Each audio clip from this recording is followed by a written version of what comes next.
దేవుని నామానికి మహిమ కలుగునుగాక. క్రీస్తునందు ప్రేమైన దేవుని బిడ్డలారా, అనుదిన జీవవాక్యమునకు మిమ్మల్ని ప్రేమతో ఆహ్వానిస్తున్నాము. ఈ దినము ఆగస్ట్ 21వ తేదీ, లేఖన భాగము కొరింథీయులకు రాసిన మొదటి పత్రిక 3వ అధ్యాయములో నుండి దేవుని యొక్క వాగ్దానము 16వ వచనము, మీరు దేవుని ఆలయమై ఉన్నారు గనుక పరిశుద్ధాత్మ దేవుడు మీలో నివసిస్తాడు. అవునండి, ఈ లోకములో మనతో ఎల్లప్పుడూ ఉండుటకై పరిశుద్ధాత్మ దేవుడు మనకు అనుగ్రహించబడి ఉన్నాడు.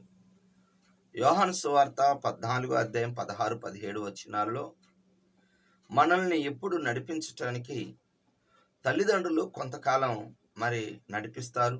అటు తర్వాత ఉపాధ్యాయులు టీచర్స్ కొంతకాలం మనకు గైడెన్స్ ఇస్తారు.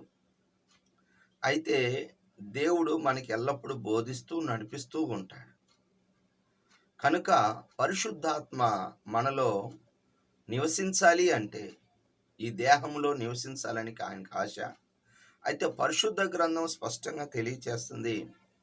ఎఫెసీయులకు రాసిన పత్రిక 3వ అధ్యాయం 16వ వచనంలో పరిశుద్ధాత్మ దేవుడు మనలో నివసించాలి అంటే విశ్వాసము ద్వారా నాలో ప్రభు ఉన్నాడు, నాలో పరిశుద్ధాత్మ దేవుడు ఉన్నాడు, నా దేహాన్ని నేను పాడు చేసుకోకూడదు, పరిశుద్ధంగా ఉంచాలి. పరిశుద్ధంగా ఉన్నప్పుడు విశ్వాసముతో మనం అనుకుంటూ విశ్వాసము ద్వారా ఆత్మదేవుడు మనలో నివసిస్తాడు. అలాగనే రూతు గ్రంథం 1వ అధ్యాయం 16వ వచనములో రూతు తీర్మానం తీసుకుంది.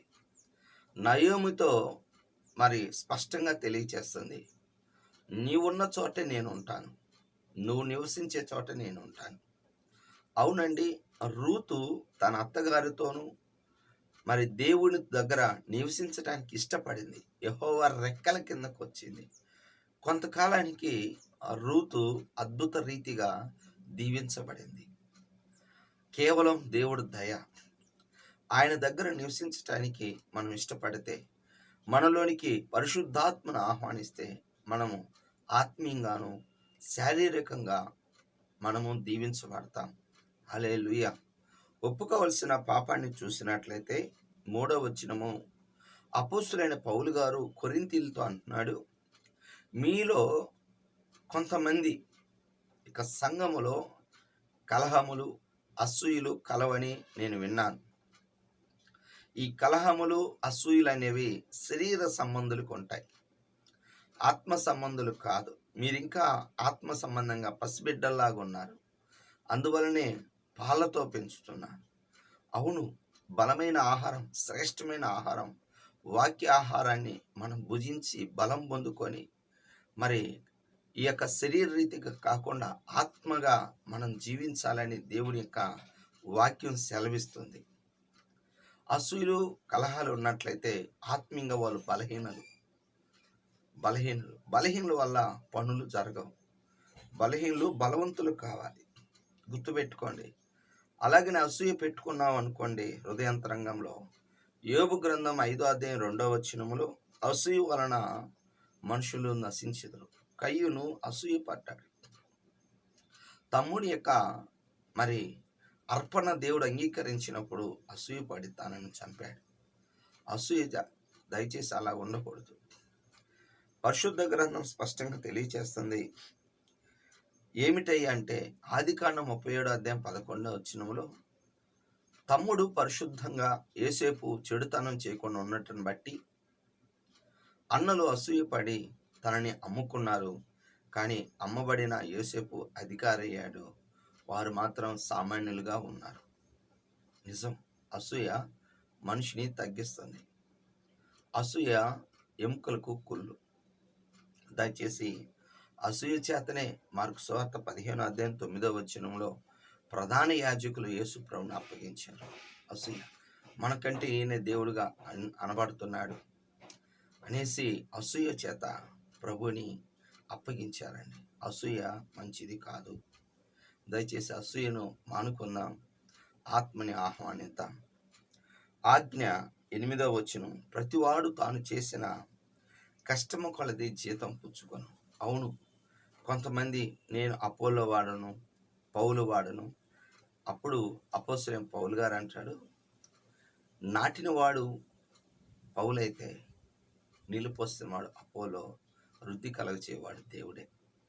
వారి వారి కష్టాన్ని బట్టి ఎవరమైనా సరే మన కష్టాన్ని దేవుడు దీవిస్తాడు. 128వ కీర్తనలో 2వ చరణములో నిశ్చయంగా నీ చేతుల కష్టార్జితాన్ని దీవిస్తాను. ద్వితీయోపదేశ కాండంలో నువ్వు చేయి ప్రయత్నములన్నిట్లో నేను నీకు తోడై ఉంటాను. అలాగనే సామెతల గ్రంథం 14:23లో ఏ కష్టము చేసినను లాభం అనేది కలిగింది. ఒక మనిషికి లాభం రావాలి అంటే కష్టపడినప్పుడు లాభం అనేది వస్తుంది. యోబు కూడా కష్టపడి పనిచేసే మనస్తత్వం కలిగిన వాడు.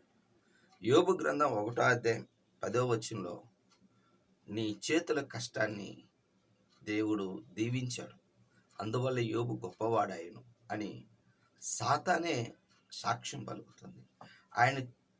ఆయన చేతి పనుల చుట్టూ నువ్వు కంచి వేశావు, ఆయన ఇంటి చుట్టూ కంచి వేశావు. దేవుడు మనల్ని దీవిస్తే, మన కష్టాన్ని దీవించినప్పుడు దేవుడు మనల్ని ఆశీర్దిస్తాడు, గొప్పవాళ్ళు చేస్తాడు.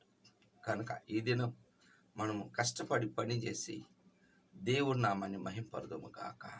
ఆమేన్. కళ్ళు మూసుకొని ప్రార్థన చేసుకుందాం. ప్రేమ కలిగిన తండ్రి యేసయ్యా, నీకు వందనాలు, స్తుతులు, స్తోత్రాలు. ఈ ఉదయకాల సమయంలో నీ కృపలో నీ దయలో మాలో నివసించడానికి మీరు ఇష్టపడుతున్నారు. విశ్వాసం ద్వారా నివసిస్తాడని చెప్తున్నావు. నీకు వందనాలు.